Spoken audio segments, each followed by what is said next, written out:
to talk in 8 months, but we're finally back. And today with us we have Ethan DoesStuff. So if we have Ethan DoesStuff, I'm sure you know what we're doing. Yeah, we're doing Minecraft Dungeons. So basically we're going to be telling you about Minecraft Dungeons, talking about all the locations, and this actually might take a long time because there's a lot to talk about. So we might actually have to do a part 2, but I have no idea. So basically Minecraft Dungeons is a game where you go around and you start with a sword, a bow, and some armor. But that's just like the common stuff. You start with a common sword, a common bow. You don't start with armor. Oh yeah, okay. But yeah, anyway, you go around and you get, you go into the tutorial. Do you get any stuff from the tutorial, Ethan? Squid codes. Usually on each level you'll find a virtual version of the arch illager. Usually at the somewhere at the end of the level, and he'll summon some mobs, or usually he'll summon a boss battle. So yeah, you can get armor, different weapons, and bows in different levels, and plus you can also get artifacts from them. You get 3 artifacts in your inventory, but you have a very big inventory. It's just you can only hold 3 artifacts at a time. You also start out with a healing potion that has a cooldown, and you can also, if you're playing with a friend, you can teleport to them whenever it's needed, and there's no cooldown to that, so that's helpful. So we're going to start with the first location, which is Creeper Woods. Now, I think the most important thing about Creeper Woods, it's the first level, but I think the most important thing is how to deal with the creepers. Now, there's actually not a lot of creepers for some reason. There's not that many creepers, but anyway, the best way to deal with creepers, because you're just starting out, is to use a bow, because your sword will not one-hit a creeper. Now, there are 3 weapon rarities: common, rare, and unique. So, like, my unique thing, it's called a Truth Seeker. It can one-hit a creeper, but a common sword that you're going to start out with is not going to one-hit a creeper. It's not going to work out as well. Yeah. So I would shoot them. I've been playing for a long time. I got a Heart Sealer. It does a lot of damage. Yeah. Do you have anything to add about Creeper Woods that you think would be important, Ethan? Can you watch him for just a few minutes? I need to watch him. I need my milk. Ethan, do you have anything to add to Creeper Woods? Anything to add to Creeper Woods? I would say more creepers, because literally the name of the level is Creeper Woods. But there's not that much creepers. Yeah, not that many creepers. Okay, now I think that level 2 is Pumpkin Pastures. I don't know, but we're just going to do it anyway. So Pumpkin Pastures, it's just the normal level. Now there is no boss battle like there are in other... Luke, do you want to be in the video? So there is no actual other boss battle. But Pumpkin Pastures is a good level. Like, there's no boss battle, but at the end there are, like, Dark Villager does summon a lot of enemies that you have to fight. There's a mini boss. Oh yeah. One of the very first mini bosses you'll find is the Evoker in Pumpkin Pastures. And the Evoker, it's actually pretty good because it will open up like a line of things that will crocodiles. You just gotta avoid the mouth. They come up and close on you. If you've ever played it and encountered the Evoker, you might think it's pretty hard, but it's actually, once you get used to it, he's actually pretty easy. Yeah, because one of the best artifacts is the Corrupted Beacon. If you're playing in default mode, then you're gonna crush the competition there.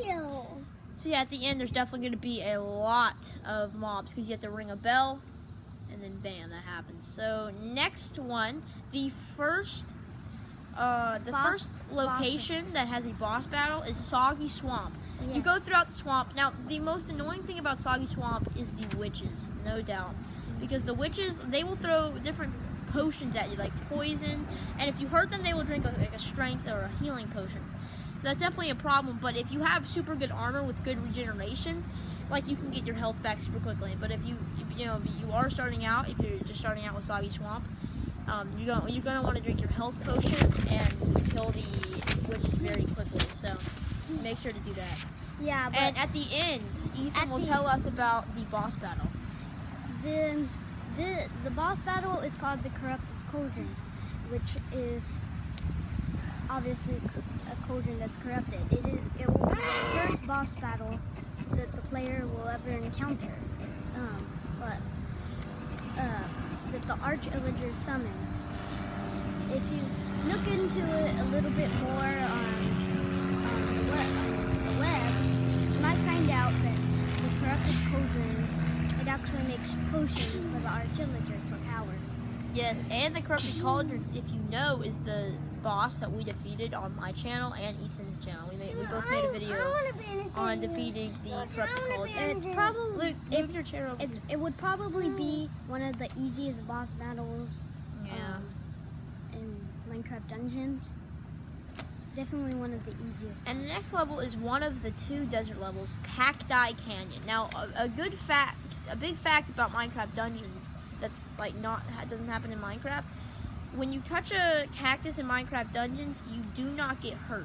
Yes. So that's definitely something that's like, it doesn't change the game that much, but it does save you from getting hurt small. Are there any like bosses or anything that you need to worry about in Cacti Canyon? I'm pretty sure none. There's no boss battles in Cacti Canyon.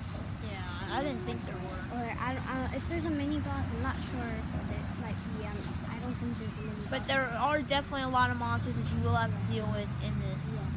Yeah. And it's the first level with the key that you will encounter. The keys are used for unlocking huge doors. Yes. So the next level is Desert Temple, which is the second desert level, and it's actually a very important level because this one has another boss battle. Like us.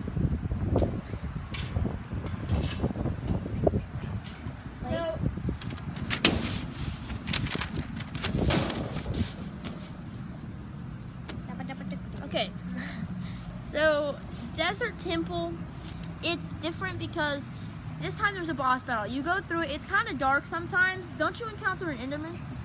Yes, you encounter about several Endermen. Like 2 or 3, Yeah. depending on what level, what type you're on, default, Yeah. adventure, or... There's actually a secret obsidian chest. Oh, and I forgot to say about the Soggy Swamp.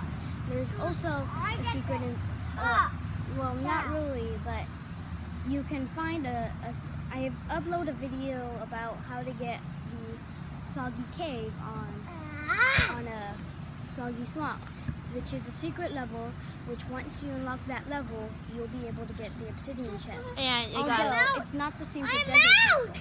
In Desert Temple, it's just, there's an obsidian chest hidden inside of there. Whenever you go to one of those yellow rooms that are like a big little tunnel.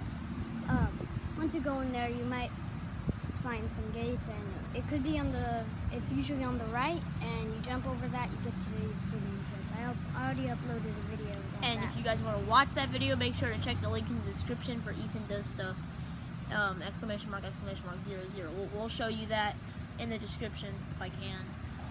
And next one, actually no, I forgot to talk about Desert Temple, the boss.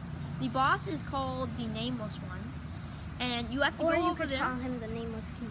Yeah, so you have to go over there, like you go through a thing, and then you'll find this area. Now the Nameless One is lying on its back with vanguards like that, but it appears they've been in a deep sleep, so you're going to have to activate it. So once you activate it, then the vanguards will get up. But vanguards are like the desert guards. And it takes a few seconds for the Nameless One to get up, and also the Nameless One is a very hard version of the Necromancer. Okay, so yeah, the Necromancer is like a mini boss. No, he's not a mini boss. Well, he's not really a mini boss, but he's a mini boss are usually like the Necromancer. They don't have a boss name tag; they just have a little name tag. And the Necromancer, what it does? But I definitely think he should. The Necromancer, it summons monsters, and it also has a staff which you can I think he shoots you with. But it's pretty easy to defeat the corrupted cauldron, one of the artifacts. Now you can you can definitely do well against the nameless one with that corrupted cauldron, but beware because there are going to be vanguards that will try to help the nameless one, and it will be a pain. So yes, but the nameless one is kind of similar to the Arch Illager. It might be the most similar boss to the Arch Illager that you could possibly get, as for it has a staff and shoots out orbs out of the staff, and it also summons enemies. okay, guys. Well, that's actually gonna have to be the end of part 1, but we still have like 4 more locations to talk about and saying our favorite artifacts like weapons, bows, and armor, all that. But anyway, guys, I will see you in part 2.